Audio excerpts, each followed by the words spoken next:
ထက်ထက်ကျဲချချီရများနှလုံးသားပေါ်မြင်လို့စွာတိမ်မယ်ဘာကြောင့်ဖြစ်ဖြစ်ဘလောက်ဖြစ်ဖြစ်မင်းမျက်စောင်းတွေအားလုံးအချစ်နဲ့လဲပြီးတိမ်မယ်မြင်လိုက်တာနဲ့စပယ်ဘူးလူစူးသွားတဲ့မျက်နှာခမ်းမျက်ဝန်းထဲမှာတိမ်မယ်ရင်ခုန်သံတွေအပေါ်နင်းသွားတဲ့မင်းခြေဆောင်တန်နားနှစ်ဖက်နဲ့တိမ်မယ်အထက်ထက်ဝါထားတဲ့မင်းပီကေလေးခေါင်းထက်မှာတိမ်မယ်တွေးလိုက်တာနဲ့ခြာခနဲ့လှဲ့အထွက်အင်ကြီးကြားကမင်းခါသားလေးဝင်းမို့စွာတိမ်မယ်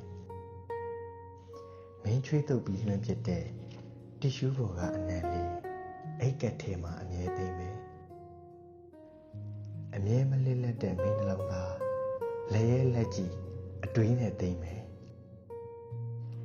အရန်ခံစားပြီးရေးထားတဲ့ကြပြလေးပေးဖတ်လိုက်တဲ့အခါအစိတ်စိတ်အမော်မော်ဆုပ်ခဲပြီးဘာကြောင့်လာလဲဆိုတဲ့မင်းသေးတန်လေးနဲ့ပဲထုတ်သိမ်းမယ်ရေးသားတယောက်ကတယောက်ကူထွက်ကျသွားတဲ့မင်းရဲ့တန်မင်းနှကန်းထက်မှာသိမ်းမယ်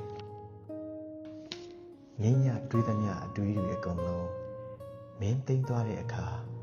အကြီးကျယ်ဆုံးအရှုံးတစ်ခုသိမ်းမယ်ရေးသားဘဝစိတ်ကောင်းရင်ယာတို့တက်တယ်တဲ့ရေးသားမဟုတ်သေးပဲမဲ့မင်းစိတ်ကောက်နေတာလေးစိတ်နဲ့သိမ့်မယ်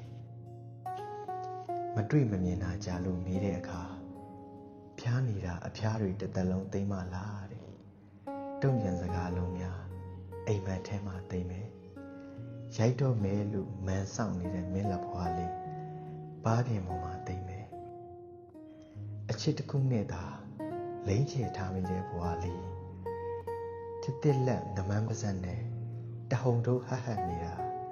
မင်းပြန်မအမ်းတော့ဘူးလားဟင်သိမ့်ကျင်လို့ပါသိမ့်မယ်